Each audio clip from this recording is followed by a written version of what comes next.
At the Office, Cleveland's home for sports talk that never clocks out.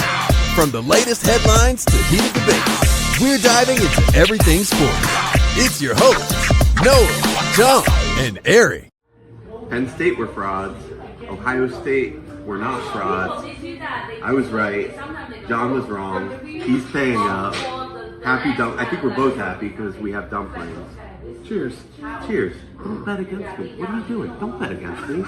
Ladies and gentlemen, boys and girls, children of all ages, I did not know that we were going to start off with that clip, but I paid the piper. I lost a bet, got his dumplings. But more importantly, it's great to be with you. Welcome into the office, show where we talk all things sports. I'm your host today, John. I'm joined by my colleagues and co-hosts, Noah and Eric. Before I kick it to them to see how things are going, quick reminder, you can join us at the office too. Send us a comment on YouTube, Facebook, X. You can text the show. The number is going to be scrolling throughout, but it's 216-260-3433. That's 216-260-3433. Also, one more piece of housekeeping before we get into things. We are giving away a Donovan Mitchell jersey. So don't forget, follow us on your favorite social media channel at The Office Clee to be entered. The drawing is on February 4th. We are really excited to be with you. We're going to talk about all sorts of things tonight. We have an agenda. We got our 30-second takes. We're going to talk a little NFL and college football. But who the hell knows? We love our rabbit holes too. You never know what you're going to get over the next 58 minutes or so. To kick things off, Eric, Noah, how are you doing? Noah, what are you wearing and why? Well, let me tell you what I'm wearing, John, and I'm doing well. Thank you for asking. The powers above us at the Office LLC has granted me the right to referee the biggest moment in sports history and the small-scale YouTube. John Sharp, 40 baskets. Buckets. Half-court line. I almost said free throw line. Can he do it? Will Eric have to pay him $20? We are recording that soon as in this weekend. And I'm ready. I got my flag on the play. Eric's wrong. John's going to sink that bitch. Let's get after it, gentlemen. It's going to be a good day. I've seen some people who let power go to their head, but you take the cake, Noah. The full ref outfit for this weekend is classic, but I'm glad to see you. I'm glad you're here, brother. How you guys doing tonight? Well, I'm glad he wasn't around for the Stanford prison experiment because he definitely would have helped end that shortly. I'm doing all right until I saw that intro video. The only flag should be on that sweater I was wearing. Why didn't you guys let me know that I do not look good in that sweater? That was a little foul to play that right off the bat, but otherwise doing good. We were trying to bring in the sex appeal to start the show, Eric. That's what I was trying to do there. That was rough. I didn't like that. Sorry, buddy. Sorry. That reminds me, I think it was a Friends episode where they're like, well, don't worry about it. The camera adds 10 pounds. And then the next dude's like, yeah, but how many cameras are on you? Yeah, seriously. I was watching that. I'm like, I don't look like that here. What's going on? Hey, listen, the best and worst of us. As a new alpha, I love some old gold. So it was all good with me, even if it was a little overinflated. But I digress, man. Let's overinflated. I'll remember. I was gonna make a Michelin Man joke, but I was gonna take it easy. I'm in a really good mood. Listen, hey, this guy had to pay up. He paid up on his dumplings. I give him credit. They were worth every cent, even though technically I paid and he had to pay me back. But it was fine. If you guys are going to LJ Shanghai, it is cash only now. Just know that. Right. I didn't. But that was a good way to start the day, I got to say. Yeah, not too much shade, man. If we eat lunches like that on the regular, 3 orders of dumplings and a meatball, we're all going to need to hit a diet for our New Year's resolution. Hey, I had two meatballs and a dumpling. Speak for yourselves. You guys had 15 orders across the table. I was done eating before you finished your second plate. The best part, though, it was cash only, and we didn't know going in. And all I had was $100 in cash on me. And I asked LJ, I'm like, hey, do you have Venmo? Like, I only have 100 on me. And she's like, oh, you'll be fine. And then not 30 seconds later, she comes back to the table. I didn't take your order. I didn't know how much you ordered. You could just pay me the extra next time. I'm like, oh, damn, we did order a lot. Yeah, she's like, She's like, you guys know you can come back, right? You don't have to eat it all while you're here. For sure. Oh, man. Well, hey, let's get into it, guys. We got a great show for you tonight. We're going to talk about college football national championship, where our Ohio State Buckeyes face Notre Dame. We're going to talk a little bit about the Browns bombshell article that dropped today. But let's get started where we usually get started. 30-second takes. A hot topic that we have discussed multiple times on this show that is very divisive. And in some ways, it's the first argument we ever had in the office before we started the podcast. It surrounds Mike Tomlin and the Pittsburgh Steelers. So for this evening, since we know he's on a little bit of a hot seat and he's been in the national news, let's get started on, is Mike Tomlin overrated after losing again in the first round of the playoffs? Noah, I'm going to kick it to you first. Put yourself on the timer and let us know what you think about our friend Mike Tomlin. Well, he's not my friend because he's very, very overrated. Let me just list some things that have happened since Mike Tomlin's last playoff win. Tom Brady has won 3 Super Bowls. Dan Quinn took the Falcons to the Super Bowls. Dan Quinn was fired by the Falcons. Dan Quinn spent 3 years as the Cowboys DC. Dan Quinn got hired by the Commanders. Dan Quinn took the Commanders to the playoffs and won a playoff game. He is overrated. He cannot win. They need to just blow the whole thing up in Pittsburgh and start it fresh because they are in football purgatory. Or fair points. Eric? Because I said purgatory wrong because I saw the timer and it made me sweat a little bit. You're right. My bad. That one's on me. Listen, put that timer up. I started to sway today in the office talking to our resident Steeler fan, Michael. But then once again, I looked up the playoff record. They lost this year to Baltimore, who's a very good team and could go on to win a Super Bowl. In 2023, they lost to Buffalo. Before that, the Super Bowl champs Chiefs. Before that, the Browns and Jaguars, say what you will. The Browns steamrolled them that year. This timer is too short today because we got to keep going. Before that, they lost in the conference championship to... Anyway, John, so how are you tonight? I knew it was the coming. Super Bowl winning Patriots. Before that, they lost to Cincinnati, who would go on to the Super Bowl. Before that, they lost to a good Baltimore team. Before that, they lost to a Peyton Manning Super Bowl winning Denver team. My point is, yeah, they haven't won a lot of playoff games, for sure.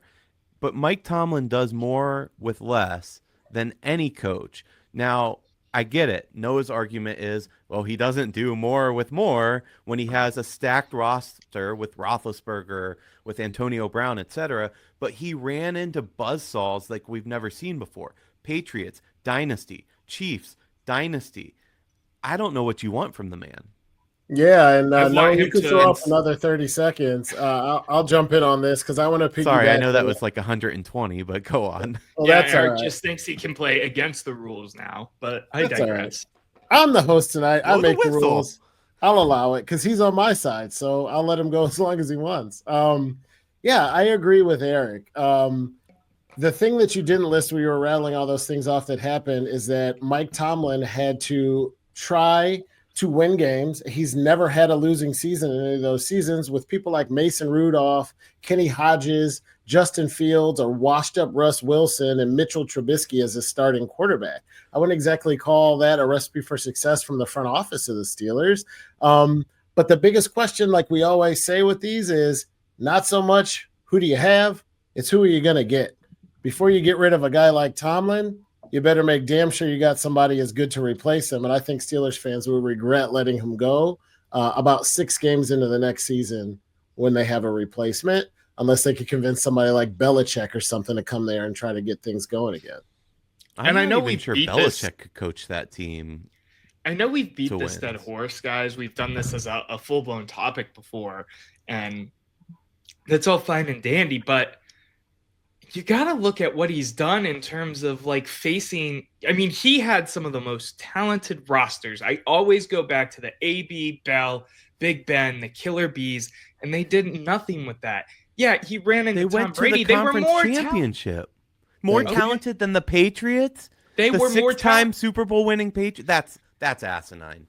I'm Yeah, sorry. No. it's So not. you guys just got done telling me why Lamar Jackson is not you guys. Noah got done telling me why hands down Lamar Jackson's the MVP because he's the greatest thing since sliced bread. And that's who they drew in the first round of the playoffs. Do you think they were going to put up 48 points and win? No, but I think if Mike Tomlin's that good, he should be able to win one of these games, whether it be us back in 2021, whether it be any of the other matchups. If he is this great godsend to football that we all act like I don't act like he is. Steelers fans don't act like he is. There were fans leaving the game at halftime because it was another Mike Tomlin masterclass. I don't get the He's hype not on throwing this guy. and catching the ball. He's coaching. I mean, I think what you're putting on this guy's shoulders is ridiculous. We were ecstatic when we won one playoff game. This guy leads them to the playoffs every single year. The fact that you say that it's a more talented roster than the Patriots in their prime is just crazy. The only thing that I'll give you, hold on, no, I'm talking. The only thing I'll give you is twofold. I think that he's a bad in-game decision maker. He could do better there. And I think he's a bad hirer. His coaching tree, which I don't really care about a coaching tree, but it's a little non-existent. If that's the case, if he can't make a good hire offensive coordinator, defensive coordinator, then that's the Steelers' organizational failure, not his. Yeah. Part They of need the to pull coach, back a little coach bit. is in on that, Eric. The coach is a part of that. The coach So doesn't just Stefanski's appointing all these coaches and OCs. No, we know that's not true. We know exactly. Yes, who's it doing is. He's a part of the decision. He's a They're part going of it, back but to he's not Stefanski's making it. scheme. So he brought in Watson on his own. Come on, there's other people in charge ahead of them. There's a I president of agree football that there's other operations people in for a charge. When you're reason. talking about the coaching staff, though, the coach typically brings in most of the coaching, decides what he wants with coaching. He is the top cream of the crop when it comes to that. Just as the GM is the cream of the crop, supposedly, unless you have Jimmy Haslam as an owner, to pick the players, just as the owner is the cream of the crop to pick who the coach and the GM are. It's the organizational structure of the thing. I do Sure, wanna and jump when in and people are follow up on- directing things downhill, you have bosses. You don't just get to say, "Well, that's not your job, buddy." I will say that I wanna hear what John has to to wrap say. up some of these pieces. I don't think having people from your coaching tree succeed or not succeed means you're a bad head coach. Might mean you're a bad boss. You can't develop the people who are under you, and maybe you don't want to work for them, but you're not gonna rank a head coach all the time based on who else from his coaching tree did well other places. I will say I understand Steeler fan leaving the game at halftime. It's the same argument we have to a certain extent with Ryan Day. When your fan base is used to one thing and they don't get it, they're spoiled. We're talking about whether or not Ryan Day should be fired. If he loses to Notre Dame in this national championship game, we wouldn't put up with this at Ohio State. So I get where the Steeler fans are coming from. But something else, Noah, I wanted to make abundantly clear to you. The question isn't, do you think Mike Tomlin is the greatest coach in the history of the NFL? Question was, do you think he's overrated? He is rated as a very good coach who's never had a losing record in one of the toughest divisions in football, and he deserves some respect. He is one of the best head coaches based on his record in the NFL. I don't think he's better than Andy Reid. I don't think he's perfect, and I don't think that the Steelers might not have won another game with another guy in another spot. My point is, running a dude out of town who has a borderline Hall of Fame type caliber resume, I think is ludicrous and a bit short-sighted. And I think everybody who's running him out of town is going to remember how good he was the second he's gone. Let me ask you this, because a lot of the discourse around Mike Tomlin right now is also the idea of trading for Mike Tomlin. You guys are Browns fans. You guys, well, and we'll get into some of the Browns news later on. I know that, John. What would you trade for Mike Tomlin? I'm just curious because my answer is okay. Well, Can we do a 1-for-1 swap? Because count me in. well, I don't 100% disagree with that. We'll get into that in a little bit. Yeah. But Okay. give me like a realistic, like don't just scapegoat it with Stefanski. What would you trade for him? If we're talking players, I don't really want to give up players for a coach. I think that's a weird situation. Go draft capital then. I don't know. I don't believe in trading for a coach. I don't like that. I But think Tomlin but he's a Turns- borderline Hall of Fame guy. Why wouldn't you want to get a borderline Hall of Fame guy in a struggling franchise?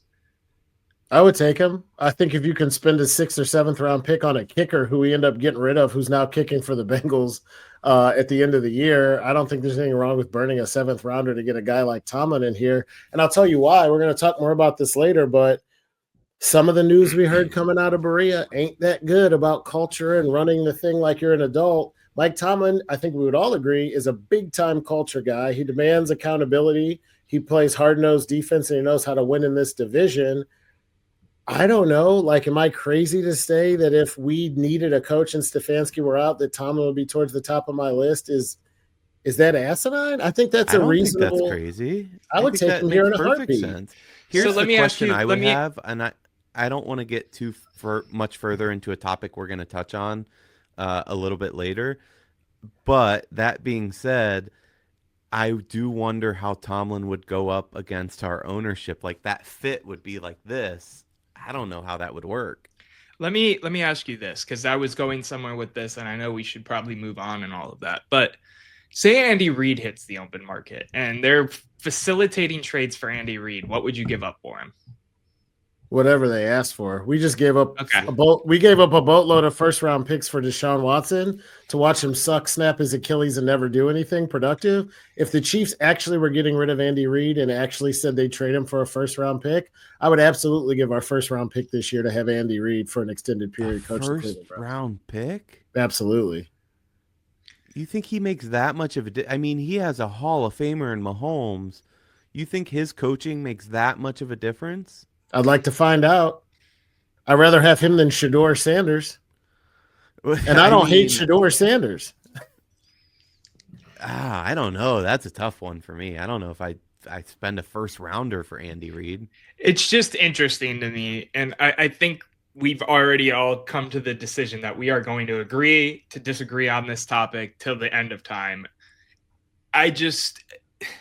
If he is that worthwhile in my mind, I am of the mindset of John. I would give up a lot for him, just as we would have given up a lot for a starting franchise quarterback. We tried that, blew up in our face. Talk about that in a little bit. Yes. But he just doesn't, he's not that good. He's just not I think that he's good a in my leader of mind. men, and Yep. that's what you need in coaching.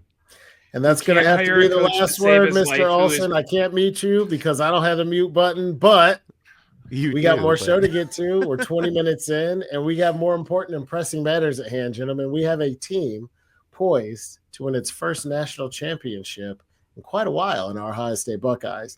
Want to tee up the game. I know, Eric, you're going to run this segment of the show. I'm going to pass it to you momentarily, but just a little bit of context. Ohio State is 6-2 all time versus the Irish. Their last matchup was 17-14, tilted on the side of the Buckeyes. This is one of those rivalries to me that even though they don't play that often, it's Midwestern teams. It feels like two Big Ten teams. It's probably the two most premier brands in college football, with all due respect to Alabama and Texas. Ohio State's D, Notre Dame's run game. Let's get into it. Let's get some picks up there. Let's talk about what we think the Bucs are going to do this Monday. 7, 6, 11, 5, 9 and 20 miles today, 4, 11, 17, 32 the day before. Boot, boot, boot, boot, moving up and down again. There's no discharge in the war.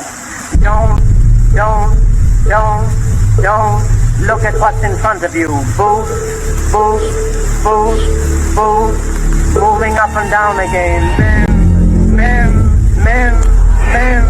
Men go mad with watching them.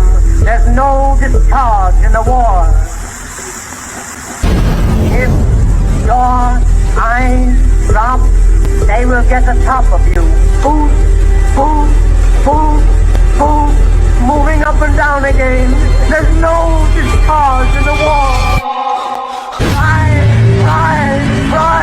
Try to think of something different.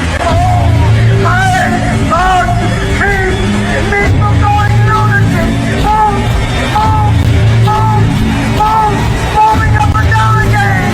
There's no discharge in the war.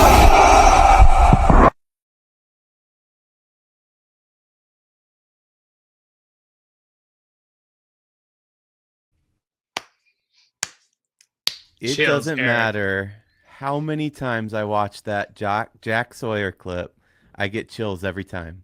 And I put the thing together, and every single time I watch it, I get so excited. Gentlemen, it is the national championship. The Navy SEALs have a saying, and their saying is that the only easy day was yesterday. Both these teams understand that. Notre Dame, a team that not many picked to be playing for a championship, but they've bowled their way through everybody this postseason. Indiana, Georgia, Penn State, check, check, and check. The only easy day was yesterday. But now they're facing their toughest challenge yet, Ohio State. Expectations were sky high, but after a disappointing season and losses to foes new and old alike, not many had Ohio State in the final either. They set out to prove those doubters wrong. They did so in stunning fashion. Tennessee, Oregon, Texas, the only easy day was yesterday. And now, two perennials face off to lift the college football playoff championship trophy. Only one's going to reign supreme, and both prepare to do battle Monday night in Atlanta, where the only easy day was yesterday. Noah, it's Notre Dame, it's Ohio State. Who do you got? Listen, man, this was a tough one. I am the residential Notre Dame fan here at the office.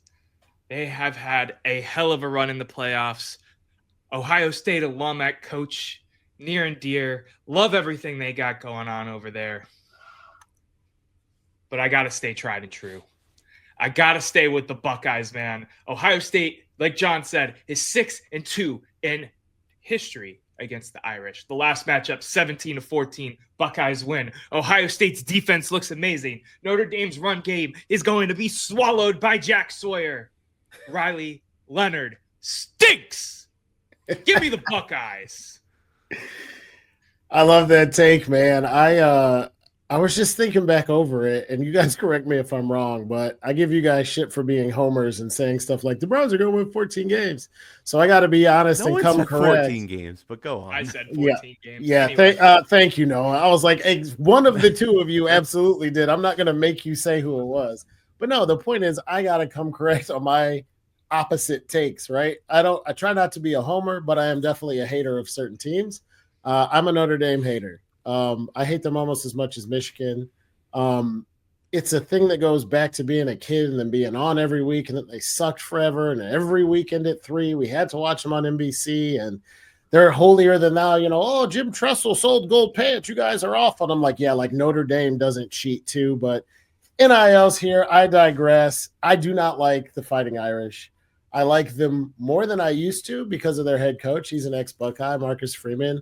I'm sort of kind of rooting for him, even though I'm not rooting for his team. I don't know how that works, but I won't be rooting for either this Monday. And I got the Buckeyes rolling in this game. I have picked against the Irish every step of the way in these playoffs. I'm picking against them again today. I think it's just too much. The honest take that I have on the Buckeyes is I was getting Ryan Day shits the bed vibes in the first half of the Texas game when we ran some awful plays right into the back of the offensive line.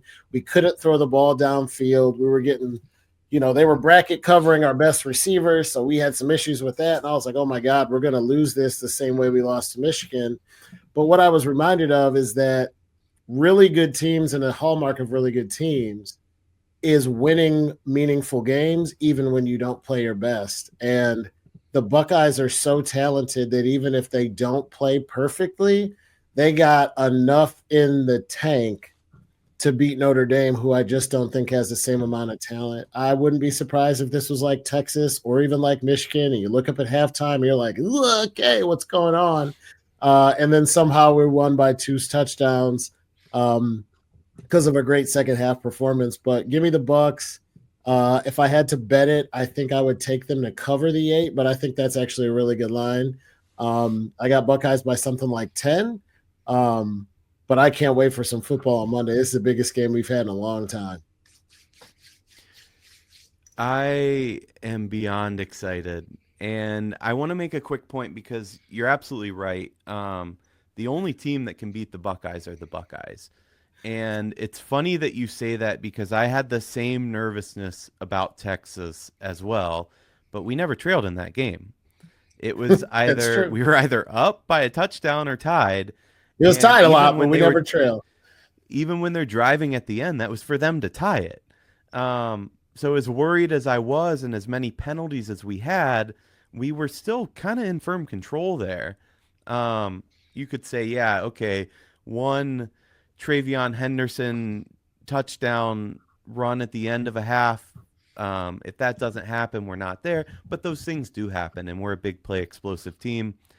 I go back and forth. I'm with you. I do not like Notre Dame. I don't get the love. I don't get Ohio State fans that say they're my second team. I don't get any of it. I'm not a fan at all. Rudy sucks. It's one of the worst football movies ever made. I'm not a fan. I do love Marcus Freeman. I think he is an excellent head coach. I think that what he has done with that program, Brian Kelly left Notre Dame because he thought that he had reached the ceiling of Notre Dame football. What he didn't realize, what he still probably doesn't realize, is that he had reached his own ceiling, not the ceiling of Notre Dame football. Marcus Freeman has this as a special squad of kids. They're playing for each other. They're playing for their coach. They're talented, but they're not Ohio State talented. And I know people that aren't Buckeye fans, I'm sure they're sick of hearing me talk about it and saying things like this because we are ridiculous in our takes. We're one of the best football programs in history. The wins will show it. We're 2 behind a team I won't mention in all-time wins in college football. There's a reason we have expectations at The Ohio State University. That said, I don't have this close. Notre Dame has played man coverage all year. They can't do that against us. They sure and can. If they switch to a zone, which they're not very good at, I don't know how they're going to get pressure to the quarterback. The only chance they have in winning this game is getting to Howard. If they don't do that, and the only way they can do that is by playing man, and you have guys like Jeremiah Smith that's going to be smoking you down the sidelines, I just don't know how they stay in this game. I'm not worried defensively at all for us. Jeremiah Love is one hell of a player, don't get me wrong. He doesn't scare me. I think we match up better against Notre Dame than we did against Texas. They're similar teams. I don't know. Call me crazy. It is the Natty, but I got 42-17 Buckeyes. This is wow. This is like our last national championship where everybody said it's going to be close. Oregon's going to win. You guys are crazy. The speed. 42-17 Buckeyes. And a reminder that I had the Buckeyes by 50 against Tennessee, and I wasn't too far off from that take. This is not a crazy homer take. This is me trusting in this team. I think we're going to play a very clean game. I think we're going to have one hell of a coached game. All the tricks are being pulled out here. We're going to see some vintage Chip Kelly. I think it's over by halftime. I hope you're right, man. Just as the Buckeye fan that I am, I hope you're right. I think this game is going to be similar to the Texas game in vibes. Maybe we pull ahead a little bit, sooner than we did. Don't need a Jack Sawyer, big Ohio kid moment like we did in the Texas game to really light the fire again and keep that train rolling into the end of the game. But I do think this is going to be closer than, what did you say, 42-17? 42-17. But I do think that the Buckeyes are going to win. I think the spread is a reliable spread here. Kind of like John said, you said like 10 points, I believe. I'm excited for this game. It's the first time I've been excited for a national championship in quite a while. I've been bought in on these college football playoffs with or without the Buckeyes being a part of it, just because it's new and it's fresh and it's unique. I'm really excited for Monday, guys. I think you guys both are too. Eric, I think you're coming over to watch again, right? I am. My only disappointment in Monday is that once again our boy John is ditching us. That said, at this point, because he wasn't there for Texas, if he would have came back, he's screwing up the juju all over the place. So I don't know what I want anyway in that regard. But no, I'm beyond excited. There is always that nervousness because, listen, I'm calling a blowout, but there's a reason that they play these games. Whether we won on paper or not, that's for the media and pundits like us to decide. Maybe we have. But there's a reason that they go out onto that football field, because nothing is locked in. Nothing is a for sure. Nothing's guaranteed. But the reason I kind of think that the reason I think it's going to be close, because, yeah, Ohio State has the firepower to blow them out. But for the reasons you just said, I got to give credit where credit's due, even though I hate Notre Dame. They're well coached. They beat, Penn State and Georgia, two teams I thought they would have lost to, because they were well coached and well prepared. To your point, Eric, yeah, they play a lot of man, but if they figure out how to zone blitz, not only might they get pressure on the quarterback with a beat-up offensive line, but Howard will throw some picks. We've seen it throughout the season. We saw it against Oregon, I believe. We saw it in a few games where if he gets some looks he's not ready for, he could throw a pick, and it only takes a turnover or two, especially in your own side of the 50, to look up at what you thought was, going to be 42-17. It cost us 2 and gives them 1. And now all of a sudden it's, 17-14 at halftime, and we're going shoulda, woulda, coulda. It was the same woulda, couldas we had with penalties against Texas. We had 3 drives where I firmly believe that had we just stayed on schedule with the chains, we go down the field, we score, it's 21-0, Texas is scrambling, and it's over. And then we throw punches, and then we do stupid shit and jump off and false start and yada, yada, yada. And instead of 3rd and 4, it's 3rd and 17. And even for a team as talented as Ohio State, there aren't a lot of plays in the playbook to pick up 3rd and 20. So I expect Notre Dame to show up well prepared, to know that they're outmanned in terms of talent, and to be ready to throw some looks at our offense that they're not prepared for, to try to confuse them and keep it close. I don't think it'll work at the end of the day, but that's the only reason I didn't think blowout. With 2 weeks to prepare for Ohio State, I think Freeman is going to have that team real ready. Here's the thing, though. Mike Tyson said, everybody has a plan until you're punched in the mouth. And I think that's what happens. I think we come out and punch them in the mouth. That's great to have a plan. It's great to say, hey, we're going to run zone blitz and get to Howard, until our offensive line, which I want to throw that narrative out of the window, by the way, because this line, yeah, it was a patchwork throughout the season, but these guys have earned their stripes at this point. They've earned those Buckeye leaves on their helmets. They've done a hell of a job protecting him, giving him time. I get what you're saying. You pressure him a bit. You show him things that he hasn't seen. He crumbles a little bit. I keep seeing that Notre Dame secondary is better than Texas. I don't know that they'll show the schemes that they were running and the different looks that they were giving him and then backing out of. That was more of like a pro style defensive set that you would see more. I mean, they were showing blitz and then backing out. They were really hiding their coverages and what they were going to do there.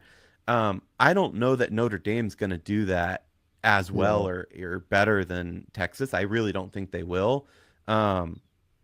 And no, I know you wanted to jump into one quick note on that O-line. You're 100% right. No discredit to the guys we have.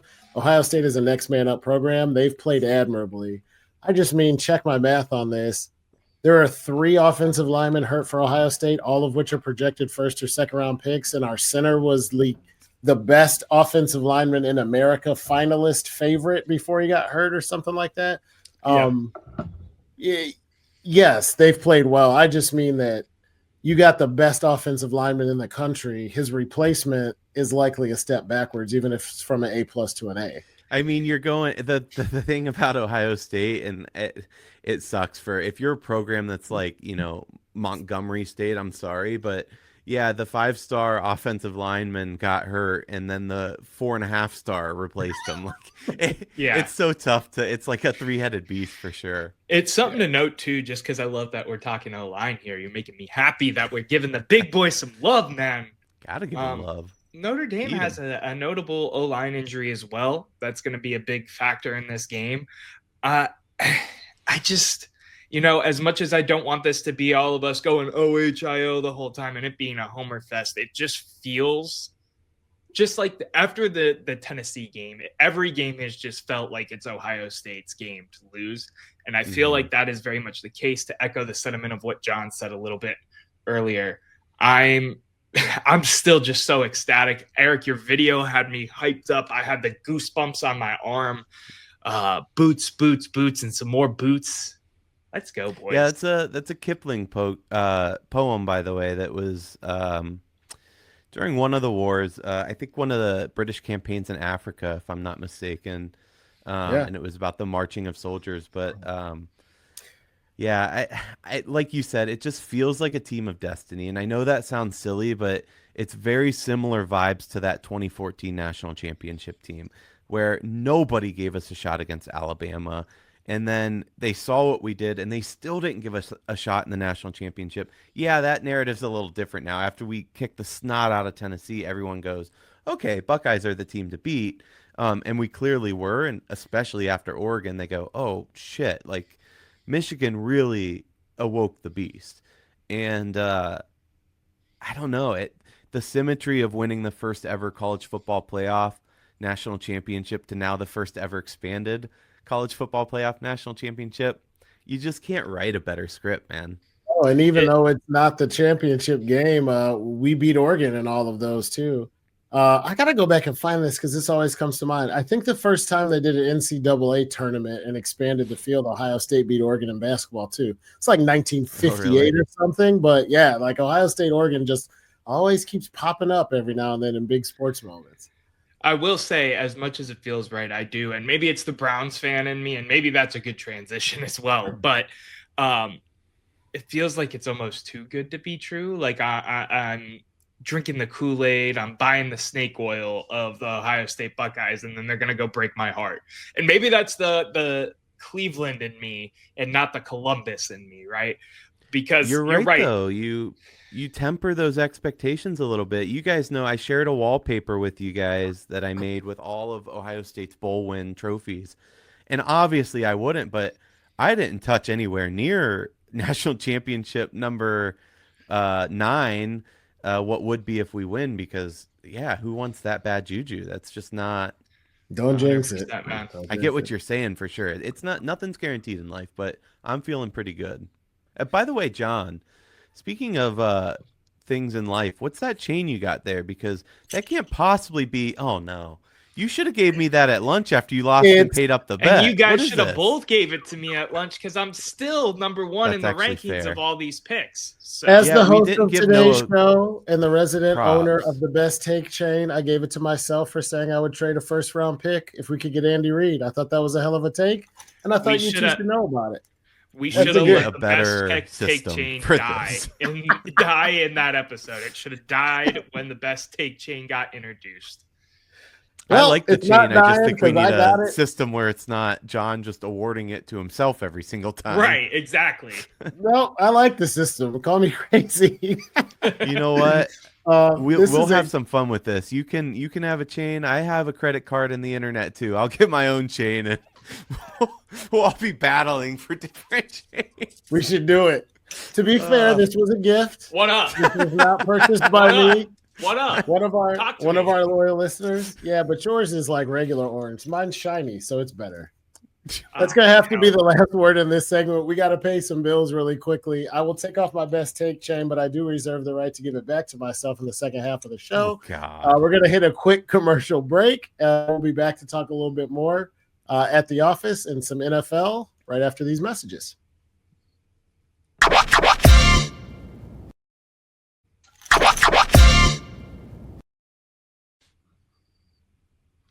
All right, we're back at the office talking all things sports. Before we get into our next topic, please don't forget to subscribe. Hit the download button if you're listening to the audio only version. Drop us a comment, drop us some likes, whether you're watching live or not. We love to hear from you. Also, check out our merch store. Noah, you got anything handy? You can go to Of course I got merch handy, man. It's my favorite part of what we do. Got the mug, got the sticker. John's got the mug. Eric doesn't have the mug handy. Shocker. It's back there. Yeah, right. Show it off. Show the people. There you go. I was going to say he's got 37 Buckeyes authentic jerseys and can't find his at the office mug. That's crazy. They're underneath all the authentic jerseys, John. You got to remember that. LSU doesn't look good on you, gentlemen. I am currently Googling, so you know, Ohio State turnover chain. Lastly, before we get into it, I want to shout out the Fans First Sports Network supporting everything we do here at the office. Thank you for all your support. Thank you to the listeners for tuning in. To wrap us up today, I guess Hot Takes wraps us up. But to get to our last scheduled topic of the day, I want to talk about some news that dropped. The Athletic dropped a bombshell article on the Browns. We talked about Tommy Rees in there being named offensive coordinator, but more importantly, there's just a ton of dysfunction in Berea that will come to no surprise to any Browns fan. The Deshaun Watson thing was a fiasco. How they treated him while he was here was a bit of a fiasco. There's some mud getting slung at Stefanski. It seems like the same old Browns. Noah, I let you get started last time. Eric, you want to kick us off this time? Give us your thoughts on the Athletic article and some of the fallout that you expect as a result. Where to start, right? I mean, there were a lot of surprising things here. I think the most surprising. Let me step back because there weren't a lot of surprising. I think it kind of checkmarked and verified a lot of things that fans had thought and projected. Maybe not necessarily things that we knew for sure. The one piece that really surprised me, though, was that Stefanski was unwilling to even criticize on film his quarterback in Deshaun. That's weird to me. I don't get that at all, honestly. Even if he's your guy, I don't know. That I couldn't get over that part of it. In terms of naming Tommy Rees to offensive coordinator, Notre Dame guy, by the way, former Notre Dame quarterback. He seems to be a decent a guy. I mean, several people around the league have given this guy roles, so clearly he's well regarded. He's a young guy, and I actually think that's good in an offensive coordinator kind of role. I like a young guy in that role. Obviously, he brings ideas and plays to that playbook. But the question, once again, hanging over all of our heads is how is ownership going to hamstring us, and does it even matter? At this point, it seems like we're able to kind of move on from Deshaun Watson. The timing of the article, Deshaun once again tears his Achilles for the second time in the same year. Clearly, he's going to be out next year. Clearly, Browns are looking to move on. I will say that there's a lot of conjecture that they could get out of that contract because he wasn't wearing a boot. He uploaded a dance video, et cetera, et cetera. I will say don't count on that. The NFL Players Union is vicious. Aaron Hernandez was already convicted of killing 2 people, and they still went after the Patriots for trying to get out of paying him his bonuses. And you can't really get on the bad side of the union either, because then they tell their players, hey, don't go play for the Browns. Like, it's just a bad situation. So I wouldn't count on Deshaun not getting paid. But at this point, it's clear that we're ready to move on. How does that take place? Was this article now written and some things released because of that? And it sheds further light, too, on clearly Garrett's pissed. I understand his take because he's seeing all of this in the locker room. It's a fractured locker room. It really makes you wonder, how does Stefanski continue to be head coach? And I know all 3 of us, I think, like Stefanski. I think he's a decent coach. But he's clearly lost the locker room, and I know that's Deshaun's fault and ownership's fault, but I don't know where we go from here. Yeah, I want to jump in here real quick. There's a lot of arching thoughts I have off of what you said. The first thing I want to go after is Tommy Rees, because I want to break down some of my thoughts on that signing. He was the OC in Alabama the year Jalen Milroe broke out. That makes me scratch my head a little bit to see if, Milroe falls 2nd or 3rd round. Maybe we take him as a developmental guy now because Tommy Rees knows him, got the most out of him stat-wise. Will that happen? Remains to be seen. But it's something I want to at least, put the bookmark in there for now and maybe return to after the NFL draft. He's been co-signed by Saban, thought about going with Vrabel over to the Patriots. That was a rumor for a while. I hope this addition really brings in some youthful eyes on some of the offense. I think that's one of Kevin Stefanski's knocks, right, is that he hasn't been able to freshen up some of the playbook, even if he goes back to the outside zone and the play action stuff he's good at. So that's what I think about Tommy Rees. We'll see. I don't know a bunch about him. It's an offensive coordinator hire at the end of the day. To me, though, Eric, I think you interpreted the Athletic article. You explained it extremely well. To me, it almost feels more like the Haslams are the problem. And I'm not trying to scapegoat this because I've been on record supporting Kevin Stefanski before, but it feels to me more so as it was a Haslams thing of, you better not destroy the $1 million quarterback's confidence. So he wasn't criticizing him. When you think about some of the stuff that we're hearing out of the locker room, aside from this Athletic article from Jason Lloyd, it's a great piece again, by the way, you should definitely go read it if you can, is all of the verbiage, all of the words coming out of the locker room after the end of the season, basically saying that Stefanski is still thought of highly here. It's just shit hit the fan, and now shit hit the fan. That's my thoughts. That's how I interpreted it. My favorite quote in all of this is Joe Flacco picked up the offense in 30 days quicker than Deshaun Watson did in 2 years. Yeah. It's hard to believe it's been 2 years already. Right. It's 3 now. It's 3 now, man. This is such a disaster, but it's so on brand for the Browns. First things first, Tommy Rees, good for him. Congratulations. I hope you do well. I'll be rooting for you. I don't know who this guy is. I hope it works. My thoughts are with no quarterback, it's not going to matter. So we got to figure it out there. So I'm going to jump into the rest of this. The Browns hiding Watson's struggles, the fact that he wasn't dropping back deep enough, and they're not calling him out in film sessions, it just reeks of a poorly run organization. And to one of our previous conversations, I feel like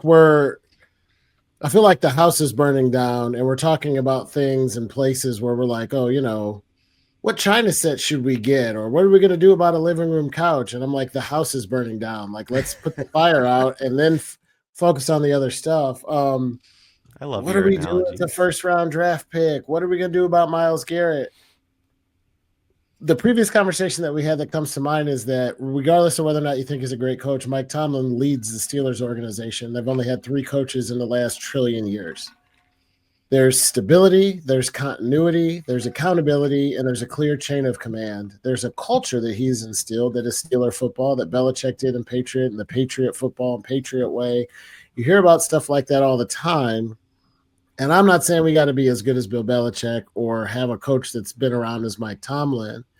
But until you, like, gut the rot in the organization that is all of this shenanigans, whoever we put out there is going to struggle. And even if they have a good year, they're going to struggle to come back and be consistent. We saw it with Baker Mayfield, playoffs and then bust. Saw it with Deshaun and then Joe Flacco. And Joe Flacco picked up the offense in 30 days and looked like a Pro Bowler, if not an all-pro. And Deshaun Watson still can't figure it out 3 years in. He can't even get his drop and his read right, let alone actually making plays. He's throwing balls 5 yards out of bounds. It's just a mess. I think the Browns actually do have a lot of talent. To you guys' point coming into the season about being optimistic about how many games they could win, it's because we actually had a good roster. But without a good front office, a good GM, a good system, and a good culture, there's only so much good players are going to do for you on the field if everything else is in chaos. So, yes, it matters whether or not we get a quarterback. Yes, there are some things I think we can do to actually have a decent season next year, but I thought that Stefanski had turned a corner with this front office. I thought it wasn't the same old Browns. And after reading this article, if even a third of it is true, they got a lot more to do. And I agree with you guys both. I think it starts with the Haslams, and you can't tell an owner to sell a team unless he does something overtly, crazily racist and stupid like we've seen it once or twice. But sucking at football and ownership is not going to make you sell a team. I don't know where we go. Trying. What'd you say? Trying to force him The to city's sell trying the to team. force it right now, to be fair. The drama what- continues. Me and Matt covered that on Monday. What Yeah, did you let me guys tell you, think excessively wealthy, rich white dude doesn't want to do something. Want to know where my money is on who wins that argument? Oh, 100%. I'm with you, to be fair. I'm curious what you guys thought of the part of the article where they were talking about how the playbook was really designed around Deshaun being under center. They wanted to make the play action more effective and have options there. And he wanted to be in shotgun. So that kind of rip up the playbook. I thought that was That was the interesting. next power. thing I was going to touch on too. I wrote in my notes, Watson is selfish. They talked about in this article, and this was something that was touch based on, when everybody was vying to go get Deshaun Watson in the trade with the Texans, and we got to buy the fool's gold, and now here we are, was that him and Stefanski sat down and talked tape, and Watson was receptive of Stefanski's ideas and how Watson could fit in Stefanski's system. We pay him what, $250,000 or $250 million or whatever it ends up. Yeah, whatever it ends up mathing to. I wrote, and I quote, then he got the bag, said, "Nah, let me do my shit." But to be fair to Deshaun, and I'm not trying to back the guy at all, but I knew a sports psychologist that talked about Olympic athletes, and he said that, take your top 10 Olympic athletes. They all have the exact same physical traits. Every single one of them could run the 100-meter in the same time, whatever. And it comes down to being between the ears. We had no idea. I mean, the physical traits are still there for Deshaun. Who knows how much that shoulder injury plagued the season, et cetera, set that aside. But he has the arm strength. He has all those tools he has always had. He's extremely athletic, but he can't make the throws. He gets happy feet. He doesn't feel pressure. He feels phantom pressure. It's all between the ears with this guy, and there's no fixing that. Oh, 100%.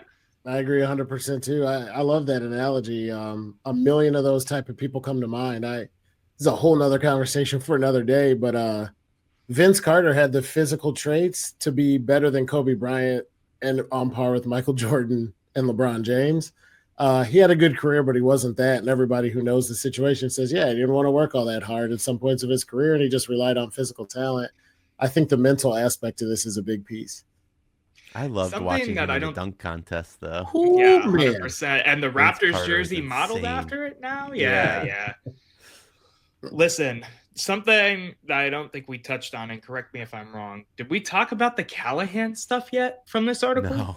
No. That is the biggest piece to me, because Bill Callahan is a godsend when it comes to offensive line football, scheming, making guys look good, getting the most out of the least, doing what Mike Tomlin is horrible at. Sorry, I had to. It was rumored. I was waiting for a chuckle or something at least. Just can't help yourself. Roll. Okay. I was looking at my notes. It was rumored that if Alex Van Pelt stayed as the offensive coordinator, they didn't bring in Dorsey to tailor the offense around Deshaun Watson, and we saw how that went. If they kept Alex Van Pelt, Bill Callahan would have stayed. That's just crazy to me that we could have kept one of the best pieces in terms of this offensive staff, aside from the offensive coordinator and the head coach. And we decided, screw it. We'll go with the guy who just completely tore up his shoulder and hope that we could cobble it together for him.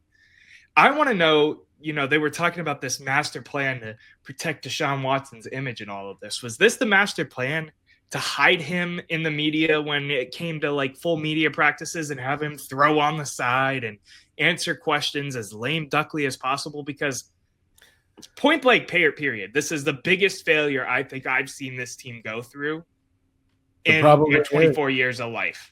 It's been one of the biggest in their existence. I think it was the plan, and I think what told us that was this. And I think we've talked about this a few times, but I was firmly of the mindset that said, if Deshaun Watson's your guy, cool.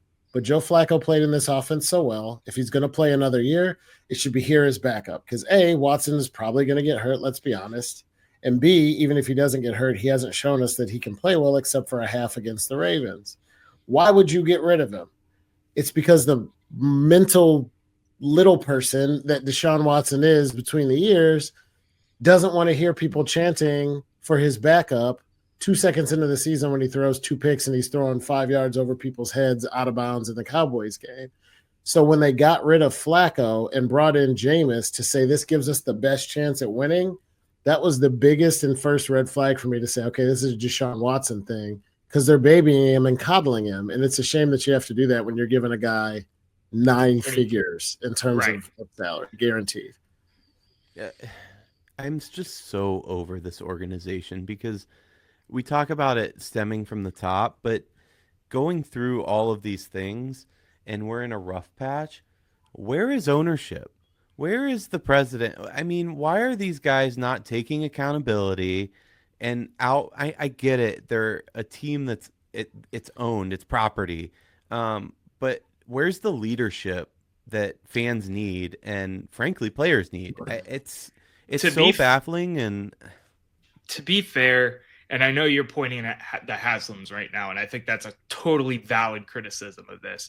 But if you want to talk about people taking ownership of it, Kevin Stefanski and Andrew Berry both had end-of-season press conferences where basically the both of them said, this trade blew up in our faces. We're moving back into another direction.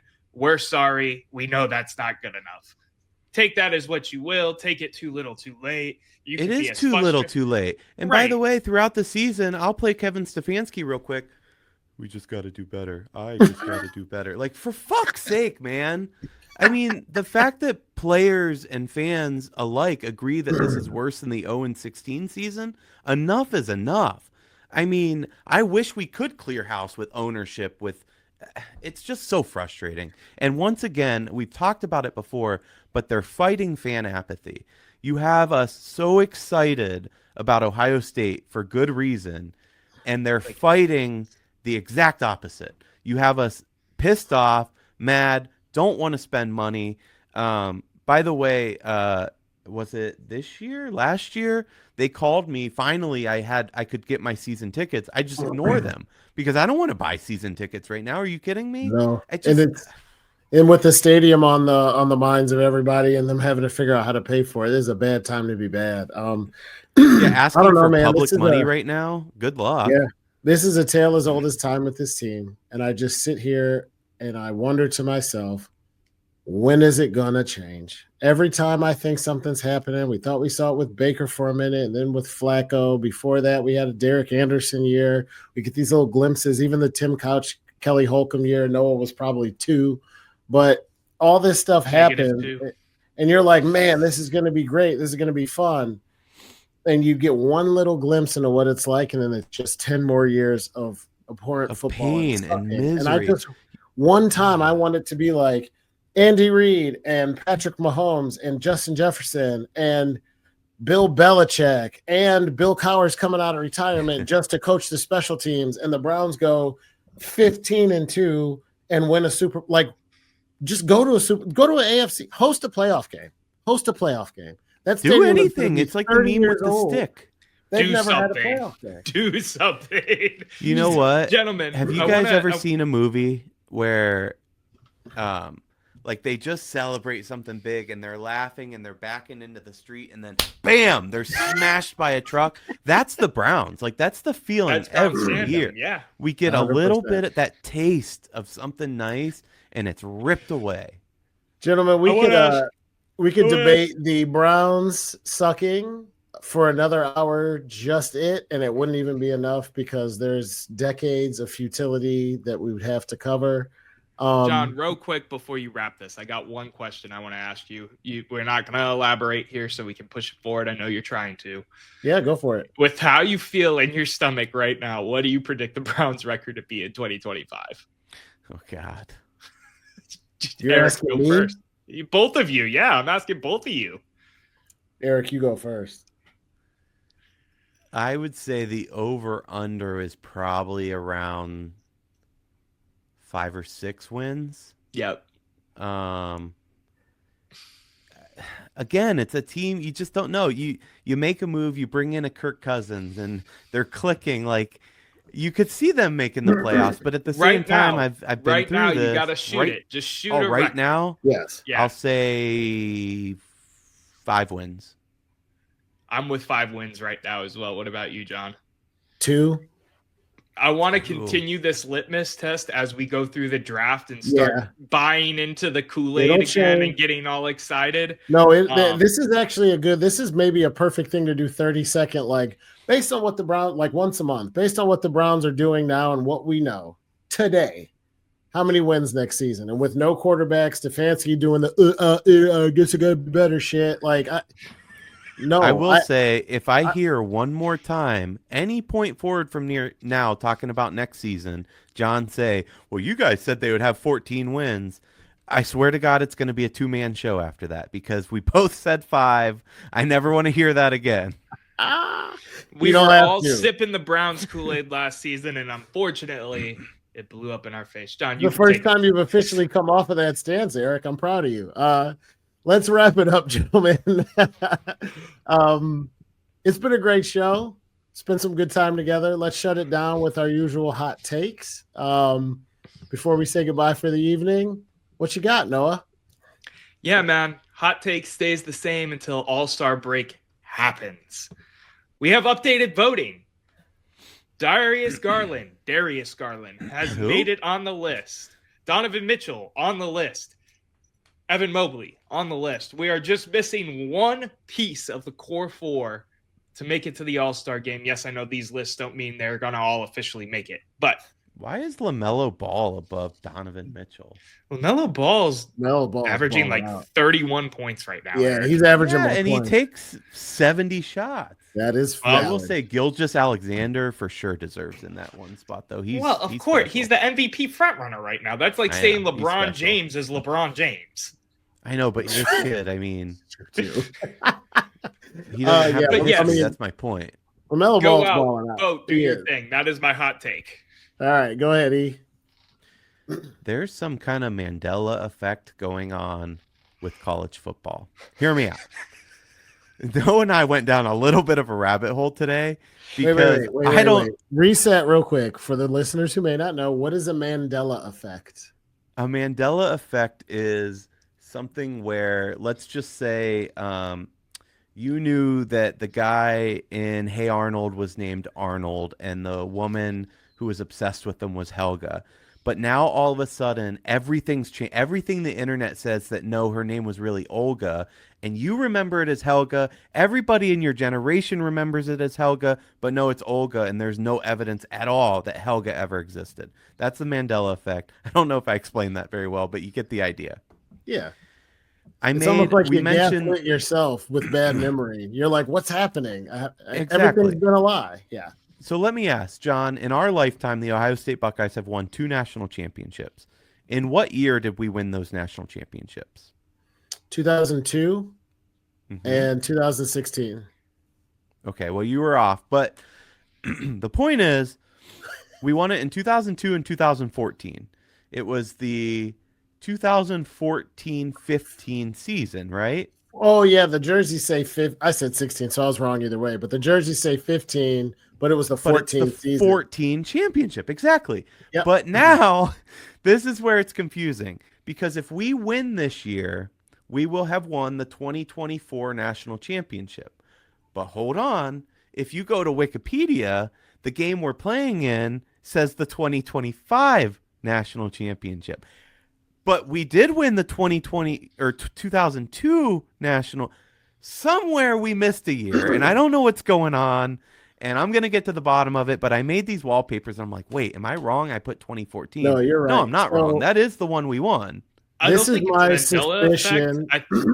I have think not the naming confirmed it. convention is just horrible, and that they need to pick one or the other, and that's it. Go ahead, John. But I'm if sorry. if No, if I think we that did win the naming convention, 2014 it has to Natty. do with the year that it actually happened. So back when the Buckeyes were playing national championships and games were on like New Year's Eve or New Year's Day. So the entire season played out. You might Yeah. have one day. So 2002, the whole season was in 2002, except maybe one game or one day. Which was Now- the Natty, which was in 2003. As it gets farther and farther and farther, it was January 1st, 2nd, 4th, 7th. Now it's going to be January 8th. 20th. I think that's what it is. The date of the game when they actually won, unless it was New Year's Day for the whole year before, I think is how they did it.